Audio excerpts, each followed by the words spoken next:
wowe wahoze uru rubavu rwanjye none warusize rurangaye, uwari uwanjye se kumemukiye ntarakuyeretse nta mbere kirimo, aho wanyuze ushaka kwigenera wahasize ibikomere byinshi cyane, nabuze umuganga wahamvura hari hasobetse umutima wawe, uwo nahoraga nita ingenzi.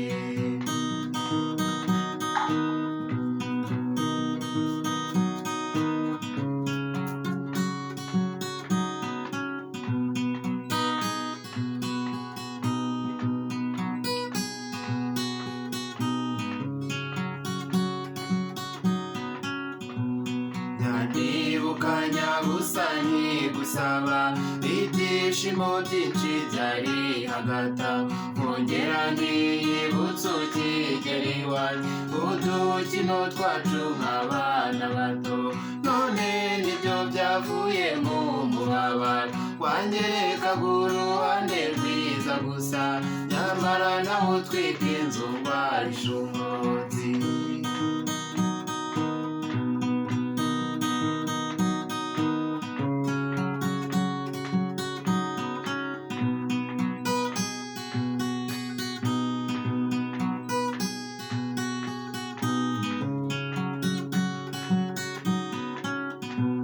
Rwose ubu nta kintu kijya kimbabaza no kumva aho nyuze hose bavuga ngo dore umugabo wa mugore wanyuze ayikoreye imyenda ye, nuko mbikubwira ukagira ngo ndagwa, nza kenshi uba wifatiye amazi kandi ubwo beba bari wimuhira, heruka umugongo mu mwaka ushize ushaka ururagwira rwose.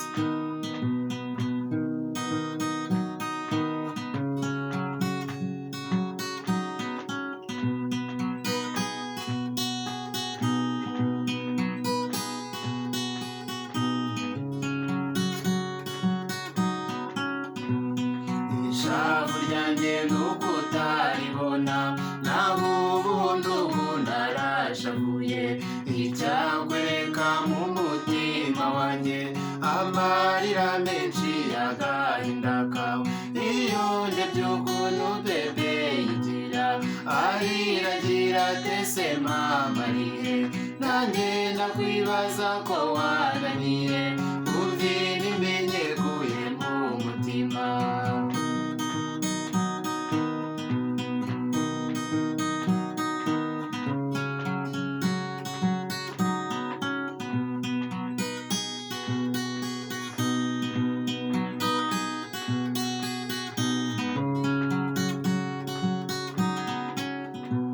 Muvandimwe wanjye jya ukunda ugukunda ntukamuhemukire ndabigusabye, mujye inama mwungura urugo rwanyu, muhabana banyu uburere bwiza, nibo duteze uru Rwanda rw'ejo, byose tubikesha mwebwe mutubyara, bityo maze mubyarire igihugu,